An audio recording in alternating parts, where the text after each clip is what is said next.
കാണാൻ ആൾ കുറവായതുകൊണ്ടാണോ? കിട്ടുന്ന ലൈക്കും ഫോളോവേഴ്സും കുറഞ്ഞു പോകുമെന്ന് വിചാരിച്ചിട്ടാണോ? അതോ ഇനി കൊല്ലുന്നതും മരിച്ചു വീഴുന്നതും ഇതിന് പിന്തുണ നൽകുന്നതും ഒരു മുസ്ലിങ്ങളായതുകൊണ്ടാണോ? ഇതിനെല്ലാ ഒത്താശ നൽകുന്നത് ഒരു അറബ് രാജ്യമായതുകൊണ്ടാണോ ഇതിനെതിരെ പ്രതികരിക്കാതിരിക്കുന്നത്? ആവശ്യമുള്ളതിനും ആവശ്യമില്ലാത്തതിനും മതം പറഞ്ഞും മറ്റു മതക്കാരുമായി തമ്മിത്തല്ലിയും ഓരോ വീഡിയോസ് BGMലൂടെയും തൊപ്പി വെച്ചവരും തൊപ്പി വയ്ക്കാത്തവരും വീഡിയോസ് ചെയ്ത് ഫലസ്തീനെ സപ്പോർട്ട് ചെയ്യുമ്പോൾ അവിടെയുള്ള ജനത വിശ്വസിക്കുന്നവർ തന്നെയാണ് ഇന്ന് സുഡാനിലുമുള്ള പിഞ്ചു കുഞ്ഞുങ്ങൾ ഉൾപ്പെടെ 10,000-കണക്കിന് ആളുകളാണ് ദിവസം തോറും അവിടെ മരിച്ചു വീഴുന്നത്. ലക്ഷക്കണക്കിന് ആളുകളാണ് അവരുടെ നാട് വിട്ട് ഇന്ന് പലായനം ചെയ്തുകൊണ്ടിരിക്കുന്നത്.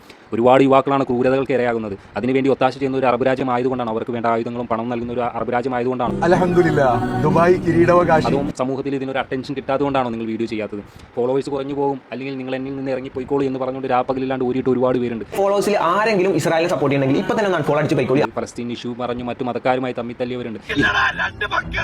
ഇന്നും ആ ഒരു ഫലസ്തീന്റെ പേര് പറഞ്ഞ് ബിസിനസ് പരമായിട്ട് മുന്നോട്ട് പോകുന്ന ഒരുപാട് പേര്. ഫലസ്തീനിലേക്കുള്ള നമ്മുടെ പാക്കേജിന്റെ ബുക്കിംഗ് നാളെ. നിങ്ങൾ ചെയ്തത് ഒരു മനുഷ്യത്വത്തിന്റെ പേരിലാണോ, അതോ സെലക്റ്റീവ് മനുഷ്യത്വത്തിന്റെ പേരിലാണോ, അതൊരു കച്ചവടമായിട്ട് നിങ്ങൾ കണ്ടിട്ടാണോ?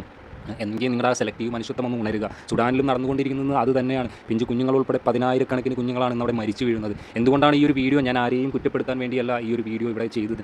കാരണം ഞാൻ ഫലസ്തീന് വേണ്ടി ഒരു വീഡിയോ പോലും ചെയ്യാത്തൊരു വ്യക്തി എന്നുള്ള നിലക്കാണ് ഞാൻ ഇന്ന് ഇവിടെ സംസാരിക്കുന്നത്. കാരണം നിങ്ങളൊക്കെ ഉണ്ടല്ലോ എന്നുള്ളൊരു പ്രതീക്ഷയായിരുന്നു നമ്മുടെ ഉള്ളിൽ. ലക്ഷക്കണക്കിന് ആൾക്കാർ, കോടിക്കണക്കിന് ആൾക്കാർ ഫലസ്തീനെ സപ്പോർട്ട് ചെയ്യാൻ ഉണ്ടായിരുന്നു. അതുകൊണ്ട് അതിലൊരു അറ്റൻഷൻ ഉണ്ടായിരുന്നു. നിങ്ങൾക്ക് ആവശ്യത്തിന് BGM ഇട്ടാലും ലൈക്കും കിട്ടുമായിരുന്നു, ഫോളോവേഴ്സും കിട്ടുമായിരുന്നു. എന്നാൽ സുഡാൻ എന്ന് പറയുന്ന രാജ്യത്തിനെ സപ്പോർട്ട് ചെയ്യാൻ ഇന്ന് അധികം ആളുകളൊന്നുമില്ല. പക്ഷേ മനുഷ്യത്വം അല്ലെങ്കിൽ അതിൽ ഇന്നും ചെറുതായിട്ടുണ്ടെങ്കിൽ അവർക്കെതിരെയായിട്ടൊന്ന് പ്രതികരിക്കുക. അവർ